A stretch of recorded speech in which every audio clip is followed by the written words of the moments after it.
జయ జయ హే తెలంగాణ అంటూ అందశ్రీ సాహిత్యాన్ని అందలమెక్కించిన ముఖ్యమంత్రి రేవంత్ రెడ్డి గారు ఇప్పుడు ఆ గీతాన్ని తెలంగాణ సంస్కృతి సంప్రదాయాలను ప్రతిబింబించేలా ముక్కోటి గొంతుకలు మురిసిపోయే నిలువెత్తు తెలంగాణ తల్లి విగ్రహాన్ని ఆవిష్కరించబోతున్నారు.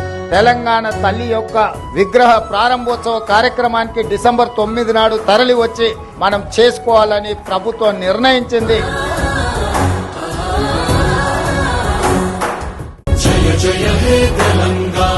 జయ జయ హే తెలంగాణ అంటూ అందశ్రీ సాహిత్యాన్ని అందలమెక్కించిన ముఖ్యమంత్రి రేవంత్ రెడ్డి గారు ఇప్పుడు ఆ గీతాన్ని తెలంగాణ సంస్కృతి సంప్రదాయాలను ప్రతిబింబించేలా ముక్కోటి గొంతుకలు మురిసిపోయే నిలువెత్తు తెలంగాణ తల్లి విగ్రహాన్ని ఆవిష్కరించబోతున్నారు. తెలంగాణ తల్లి యొక్క విగ్రహ ప్రారంభోత్సవ కార్యక్రమానికి డిసెంబర్ 9 నాడు తరలి వచ్చి మనం చేసుకోవాలని ప్రభుత్వం నిర్ణయించింది.